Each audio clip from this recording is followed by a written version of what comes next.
Hello loves, welcome or welcome back to my YouTube channel. This is the channel where we have conscious convos, and this is day 2 of Reflect and Evolve, and today we're going to be talking about the ego. Our ego is our sense of identity. It grounds us, it gives us a sense of belonging and understanding of the self. This can fall under your occupation, your race, your gender, single, married. All of these things are what make you who you are. Sometimes we get so wrapped up in our ego that the things that we identify us can become more important than who we really are. Outside of me being black, having locks, YouTuber, outside of all of those things, I'm just energy. Outside all the things that you can put down on paper, you still have a soul. You are energy, so yeah. So what happens when you no longer identify with the things that you used to? Being married for 5 years and then getting a divorce. These are things that, again, it become part of your identity. So when these things go away, it can make it feel as if your world is crushing down. One way people explain this is ego death. In the perspective of the ego is literally dying. A part of you is dying, but for the ego, that's all it knows. That's it. So it feels like it's literally dying, which can erupt a lot of fear. It turns into a flight or flight type of feeling. If your ego feels like it's in harm's way, it needs to find a way to protect itself. So this can feel like survival for your ego. Life or death. You know what I'm saying? When was a time where you felt like you've lost some of your identity? I know for me, it was definitely during sophomore year of high school. A lot of things changed for me. I realized I was queer. Well, no, I realized I was queer 2 years before that. But I was actually exploring my queerness. Well, yeah, I was in a whole relationship. So that wasn't exploring. No, I was in a relationship. I was in a relationship and then I got out of a relationship. So losing friends. All the friends that I had made that year. I moved. Before I moved, there was a big section of who knows what the hell that was, honestly. So much things were happening from sophomore to junior year. A lot of the things that I identified with were now disappearing. I stopped wearing braids. I locked up my hair. I started getting a bunch of piercings. As y'all can see, I'm pierced up.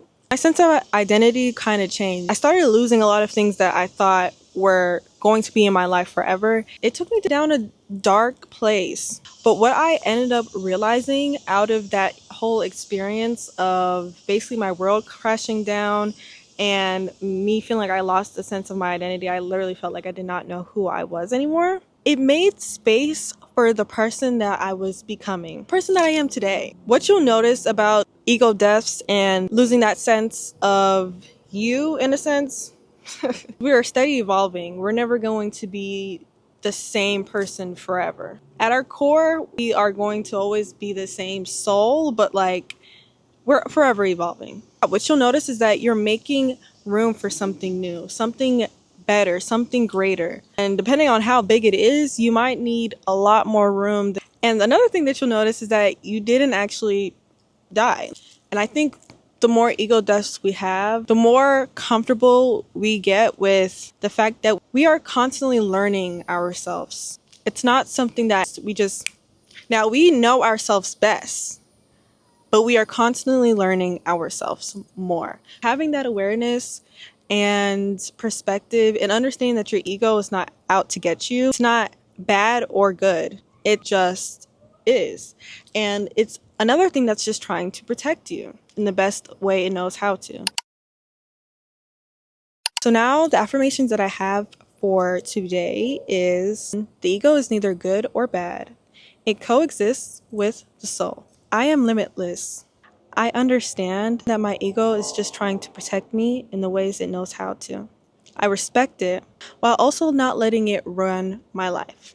And I specifically say that because if the ego was supposed to be in full power, then it would only have an ego. When we let the ego take full control of the way we write our stories in life, it can only allow so much room for understanding and evolving because the ego is used to comfort. It's not trying to expand, it's trying to be what it is and make sure it stays that way. That's just so you can have a sense of security. Because our mind generally does not know what to do with all that stuff. And the more we train it, the more easier it gets. That's why stuff like meditation is really great. But you know, I say that in like every other video. So yes, that's the end of this video. I just want to remind you guys that you are limitless, and all parts of ourselves are just trying to help in the best way they can and support us in the best way they can. And it's important for us to acknowledge that and have compassion for it, even if something did come and crash and burn, to understand that we are all still learning, and just to have patience. And yeah, that's all I really want to say. I hope you guys enjoyed this video, and I'll see you on the next one.